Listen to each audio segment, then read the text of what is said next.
Hi, I'm John Green. This is Crash Course Literature, and today we're going to talk about Beloved. Mr. Green, I actually like this book. Yeah, I know you do, me from the past, because I'm you. So you read Song of Solomon in class the year that Toni Morrison won the Nobel Prize, and that summer you read Beloved, the first, proper good book that you ever read for fun. Although in the case of Beloved, I suppose one uses the term fun loosely. So Morrison says in a foreword to the novel, "I wanted the reader to be kidnapped, thrown ruthlessly into an alien environment as the first step into a shared experience with the book's population." And that worked for you, me from the past. You were scared and upset, and also suddenly turned on to the idea that good novels were not just hurdles that you had to jump over in order to get a high school diploma. Good books could also be like ways into better understanding of the lives of others, and history, and race, and consciousness, and what the real difference is between those who walk on two legs and those who walk on four. Yeah, I don't know. It was pretty good. Wasn't that good. Oh, you're ruining it, me from the past. We were having a moment there. It's just kind of confusing. I couldn't figure out if Beloved is a real ghost or not. Oh, you just have this special gift for asking the least interesting possible question about everything we read. If you take a hard line on the question of Beloved's quote-unquote realness, or even spend too much time thinking about it, you're missing the point. I mean, there are clues in the book that speak to each perspective, some that suggest that Beloved is the ghost returned in human form, and others hinting that she is a woman who has recently escaped sexual slavery and exploitation who happens to just call herself Beloved. We're not supposed to know definitively whether Beloved is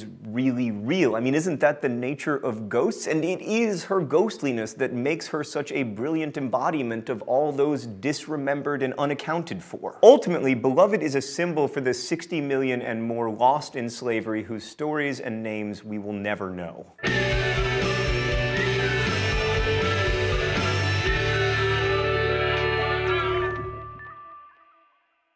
So critics often call good novels beautiful and haunting, but Beloved, both the character and the novel, are actually haunting. For me, at least when I'm reading this novel, my pulse begins to quicken as I feel the presence of unsettled, wronged souls beneath and around me. I mean, there are so many untold fates and stories in this novel, right? There's the 14-year-old boy who lives alone in the woods and never remembers living anywhere else. There are the other Pauls, the men on Paul D's chain gang, Setha's mother, Hallie. Beloved embodies the disremembering that is woven into life and art in the United States. I mean, Morrison's story is fiction. It's full of improbabilities and ghosts, but it's also one of the most powerfully convincing depictions of slavery I've ever read. Because in the process of what Setha and Paul call rememory, we're confronted with the reality of what love looks like in a world of twisted conscience, and we're finally left with the unassailable resiliency of human beings to continue in the face of all attempts to dehumanize them. Definitions belonged to the definers, not the defined, we read in Beloved. But in a world where slaves were defined as inhuman, I mean, in this story they're compared to hogs and cattle and horses,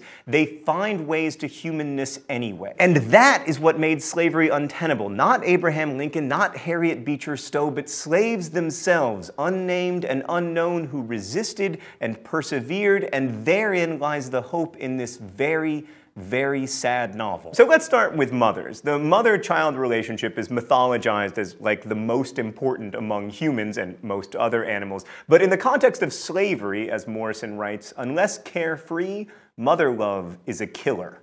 And that is not meant figuratively. So the central character of Beloved is Setha, and she was raised basically motherless in a system of slavery that intentionally disrupted mother-child relationships. Baby Setha is fed by another woman's milk, for instance, which is one of the reasons that having her own milk stolen by the white men who abuse her is so horrifying to her. Children were often sold separately from their mothers, marriages were not recognized, and in the era of the Fugitive Slave Act, even in freedom, Setha's children were still claimable property. And when your children literally do not belong to you, what does it mean to be a mom? Setha's main mentor for mothering is her mother-in-law, Baby Suggs, but her life has also been profoundly disrupted by slavery's breaking of family. In all of Baby's life, as well as Setha's own, men and women were moved around like checkers. Anybody Baby Suggs knew, let alone loved, who hadn't run off or been hanged, got rented out, loaned out, bought up, brought back, stored up, mortgaged, won, stolen, or seized. So Baby's 8 children had 6 fathers. What she called the nastiness of life was the shock she received upon learning that nobody stopped playing checkers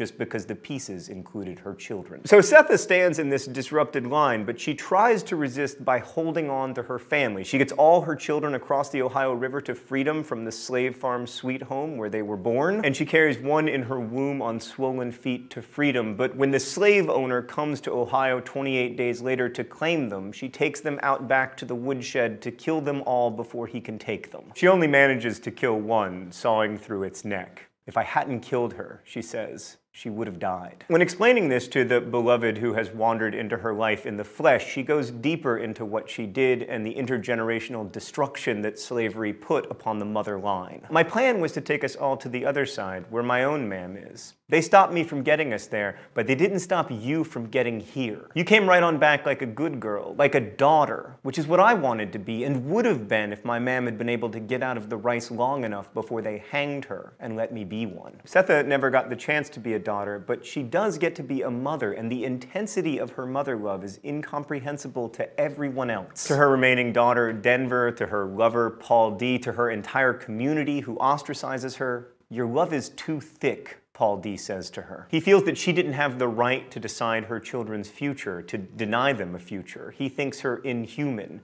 "You got 2 feet, Setha, not 4. But what does it mean to have 2 feet in a system aimed at breaking families and individuals apart, especially women who were not meant to be mothers and daughters, but cattle and calves? This is made very explicit early in the novel when it said that sex with a slave woman was not for Hallie so different from sex with a calf. To be a mother and to allow her daughters to be daughters, Setha has to escape the system itself. First, for her, this means escape to the north, and then, when that fails, it means escape to the other side. As Setha responds to Paul D.'s accusation of too thick love, "Love is or it ain't. Thin love ain't love at all." So what ultimately is the truly human response to this oppression? What is the proper response of the two-footed creature? Okay, let's go to the thought bubble. So when Beloved begins, Setha and Denver's house is haunted by the ghost of the dead baby. And then Paul D., who lived with Setha at Sweet Home, arrives and in short order begins a relationship with Setha, rids the house of the ghost, and takes Denver and Setha to a carnival. And then the adult Beloved wanders into their house 18 years after the already crawling baby was killed. We slowly learn of Paul D.'s past, including his horrifying time being abused in every way imaginable on a chain gang, and of Setha and Denver's isolated life in the house they share, while Beloved consumes more and more of Setha's life. After Paul D. finds out that Setha killed her baby, the Setha-Beloved-Denver dynamic goes from somewhat weird to truly terrifying. They consume each other and each other's stories, and as Beloved grows larger, Setha grows ever smaller. Even Denver is eventually locked out from Beloved and Setha's mutual obsession. The novel moves among many perspectives: third person, close in on baby Suggs, or Denver, or Paul D., or Setha, and then in moments first person from various perspectives. And it also changes tense from past to present, as if the past isn't really past, especially to the women in the novel. They cannot lock it away and move on. Setha's attempt to kill herself and her family saves them all from a return to slavery, but she can't escape it.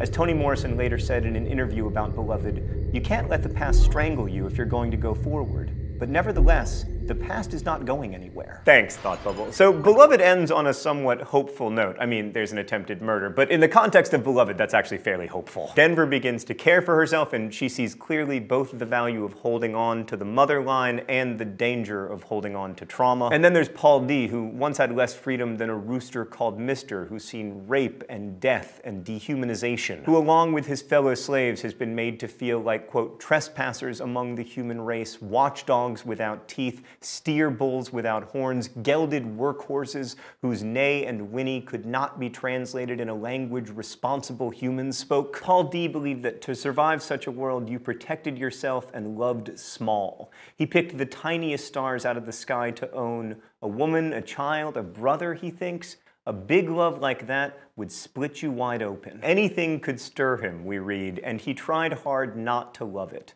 But Setha helps him to see that, quote, to get to a place where you could love anything you chose, not to need permission for desire, Well, now that was freedom. And he, in return, encourages Setha to imagine a future, saying to her near the end of the novel, "Me and you, we got more yesterday than anybody. We need some kind of tomorrow." So in the end, Denver has learned to stand on her own 2 feet, and Beloved has moved on only after the entire community has come to Setha to forgive her. And Paul D opens himself up to big love, to thick love, to the love of Setha because, quote, he wants to put his story next to hers.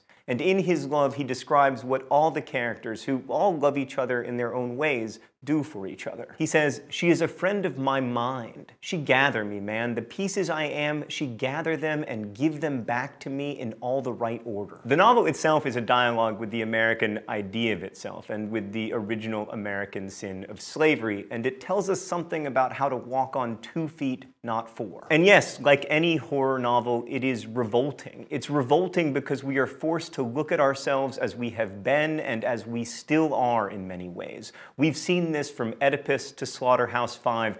Great books can show us the ways that man can be a wolf to man. But they also show us something of how to go on and why. Morrison's genius here is in taking the tragedy of slavery and giving it shape for us to deal with it. So often horrors feel overwhelming to us and formless, and that can make them unfathomable. Near the end of the book, Morrison writes, "Disremembered and unaccounted for, she cannot be lost because no one is looking for her. And even if they were, how can they call her if they don't know her name? But now we do have at least one name, Beloved." Thanks for watching. I'll see you next week. Crash Course is made with the help of all of these nice people, and it exists because of your support on Subbable.com, a voluntary subscription service that allows you to support Crash Course directly. You can also get great perks like signed posters with these sweet, sweet Crash Course bookmarks, and you'll help keep Crash Course free for everyone forever. Thank you for watching, thanks for your support, and as we say in my hometown, don't forget to be awesome.